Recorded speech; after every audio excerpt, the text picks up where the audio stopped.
Reggie Ponder with the Kaleidoscope Group, and I am here with Chris Bentler. Chris, these are some tough times right now. People are really having to learn how to communicate differently. But how do you think that leaders need to, or might need to lead differently, being that we are now all remote? We're working remote, and it really does seem like it would be much more challenging because you don't have your team right around you. Well, as a person who's experiencing all kinds of Zoom meetings, what do you feel like is different? I think that that I'm getting, firstly, even before those Zoom meetings, I'm getting a lot of emails, probably more emails than I've received before. And one of the things that you can't tell from emails is tonality and intent, and you can't get empathy. So if somebody sends you a message that says, yes, do that, do they like the idea? Do they not like the idea? There's just that human interaction piece that's really missing when you start doing most of your communications by email. And right. then, so that's the first thing. So any thoughts on that? Well, what you speak about is the efficiency of remote communications. And this is an interesting angle that's always been true, but it's really bringing into focus in this moment some things for a lot of us that I think is always true of leaders and teams. But now we don't have the buffer of an in-face or an in-person conversation to remedy that. So one, we might be getting and receiving a lot more and sending a lot more emails because there's just more admin, there's more logistics that we need to manage now remotely. However, those are constant interruptions. And few of us have put together the productivity workflows of our own so that we turn off those interruptions when we need to or whatever. So what can happen is there's frustration just in general. There's a lot of details. There's a conversation that could quickly be had over lunch, turns into 30 people attached to an email string and all these sorts of things. So one way that when we think about working remote, we're all very focused right now on this medium, on the video conferencing, which brings up its own things, but it's really helpful for an organization to define as much as it can, and I don't think there's some perfect solution here, but as much as it can, what are we doing with what channels to serve what purpose at what time? So email is for this, Slack is for that, messaging or our messaging platform, or even if we send messages to each other's phones or text, is for this, Zoom is for that. And if we have some consistency in that, we can, I think, work a little bit more efficiently. Another thing that we can do is be really mindful of. Can I stop you there? Because it's really interesting what you just said. I sent you a text message today because I wanted to reschedule a meeting, and I felt that was urgent. It was more urgent than sending you an email. So when you talk about using mediums for certain things, can you give me your thoughts on what those things might be used for? Yeah, I can. And we have a norm where we can message each other as work colleagues, and it's expected and it's totally fine. Other people might be like, look, that's not acceptable to me. This is not, it's not okay for me to get texts from work at my personal number, or maybe I have a work phone and I have a personal phone, or there's all these sorts of things. Here's how I like to think of it. And again, this is not perfect. Email is for information transfer. It is not for dialogue or discussion. And it is especially not for anything emotional. So if you're writing 16 paragraphs, or you're frustrated, or you're angry, or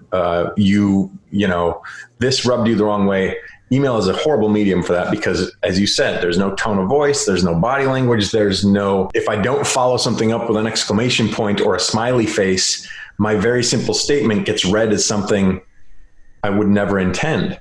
And so to soften that blow, we start manufacturing different ways of communicating, like, putting smiley faces on everything so that everybody knows we mean this in a good way or whatever. And I think that gets really inefficient and makes people really self-conscious. So I like to think of email as information transfer. This is happening at this time, or a quick question.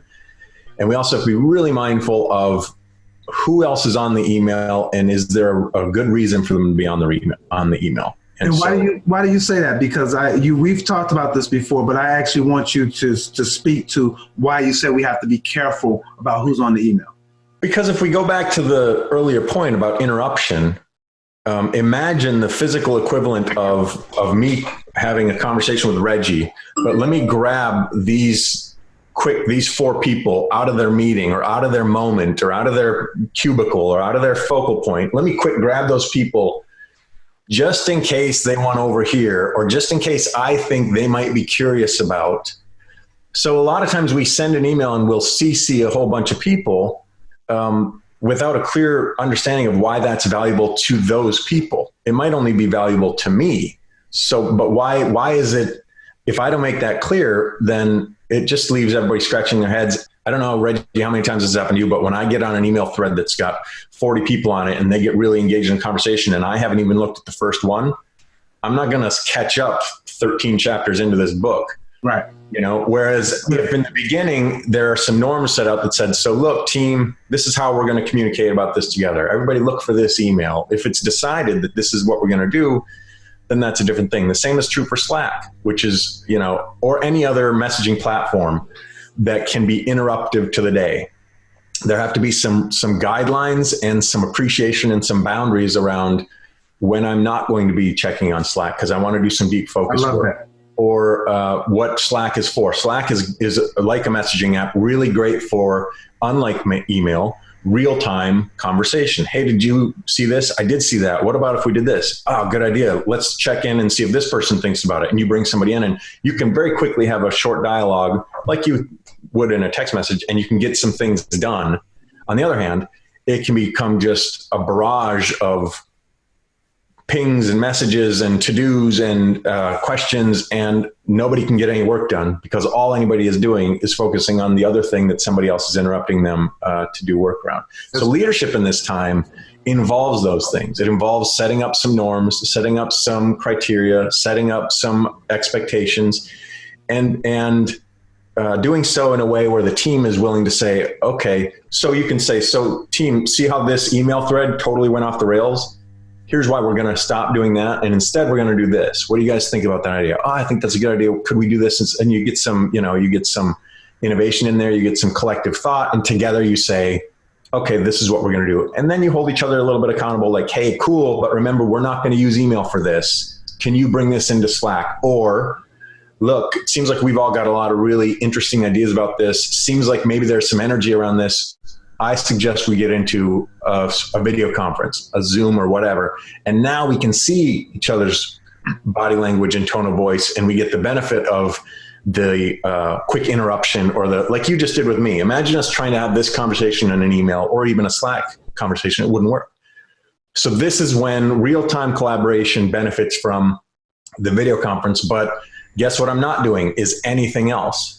That's right. So then I have to be able to say, all right, so I'm willing to set aside this time to give you my complete attention. I'm not going to multitask. I'm not going to do other things. This is when we're going to focus on this activity, is when we're going to do our video conferencing. So those are a couple thoughts that I have about how we as leaders need to structure communication norms, which, by the way, isn't different when we're face-to-face. It's just, like I said, really acute right now. It's really come into focus. Even when we're back in the office and doing normal things, your team will benefit from having some of these same predictable criteria, norms, and expectations and standards. So I probably cause problems in the office because your cube is two thanks a lot, I appreciate that. But your cube is 2 cubes away from my cube. And I see an issue that I think I need to talk to you about. I don't want to talk to you all the time, but I see an issue that I think I need to talk to you about. Instead of calling you and instead of emailing you, I just walk 2 cubes over to talk to you. So do you think that this time has made communication, requires this kind of leadership, which will then kind of flow into what we would really do in the office and maybe stop some of those interruptions? Because basically I'm being a a time stealer by walking around to your queue to talk to you about that particular issue.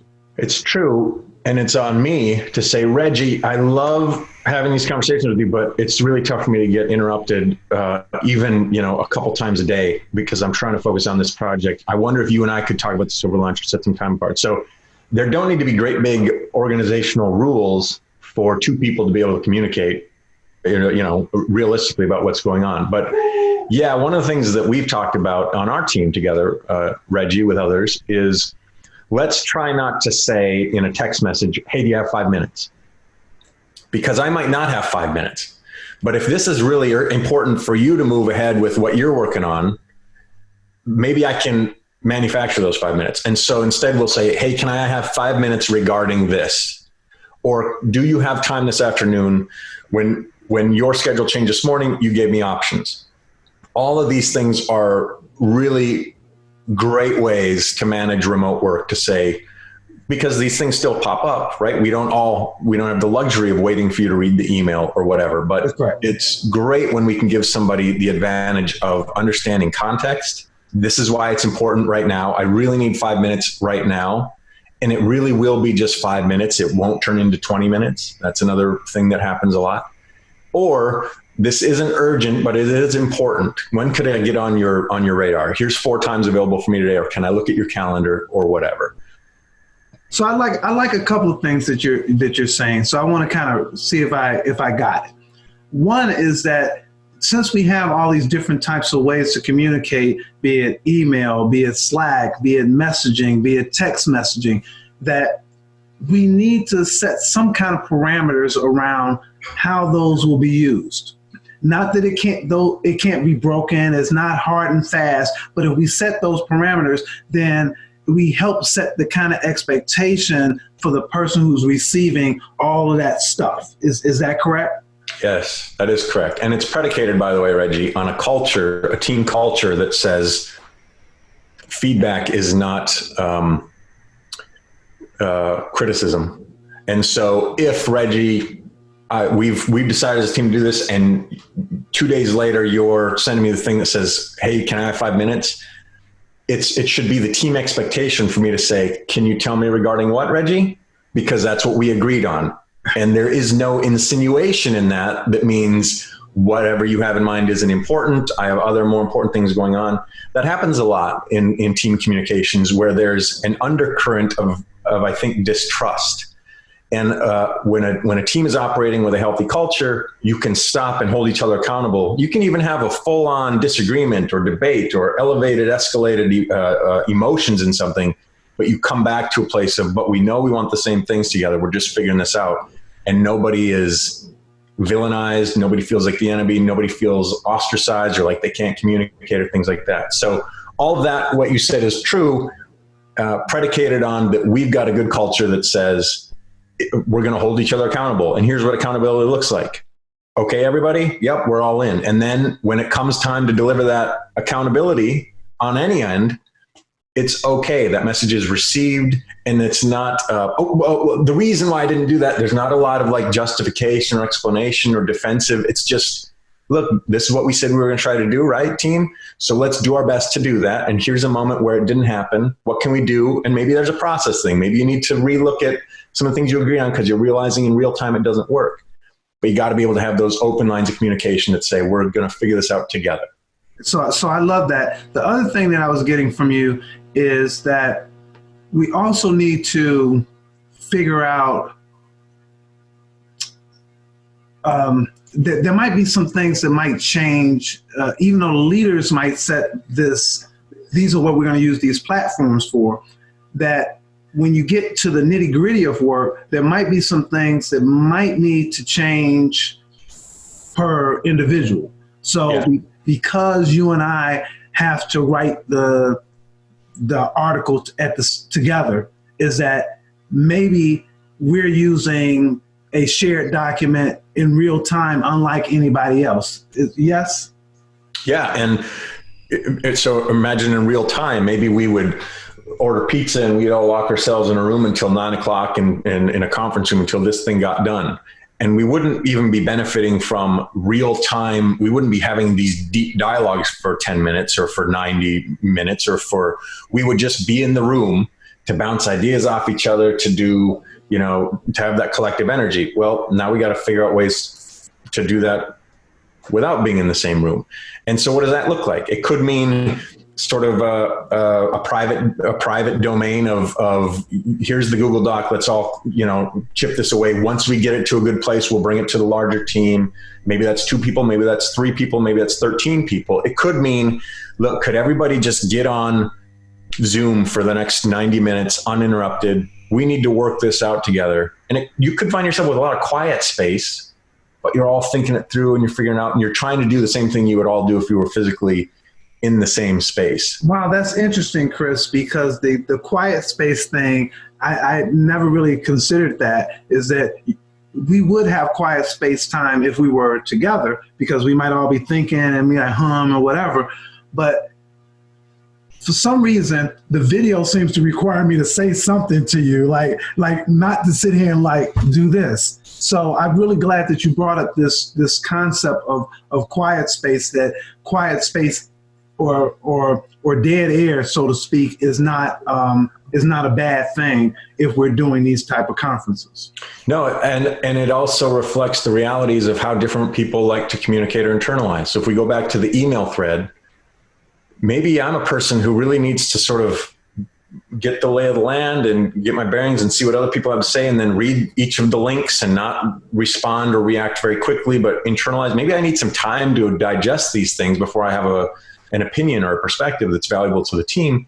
But if the conversation is going on without me in whatever platform, it can be presumed or assumed that I'm somehow disinterested, when really that's not my style. The same can be true inside of a face-to-face kind of conference room or meeting, but also now when we're video conferencing, there is this sort of, even if you haven't been heard of for a while, like you'll have 13 people together and you'll all be talking, and then somebody will say, well, Chris, haven't heard from you.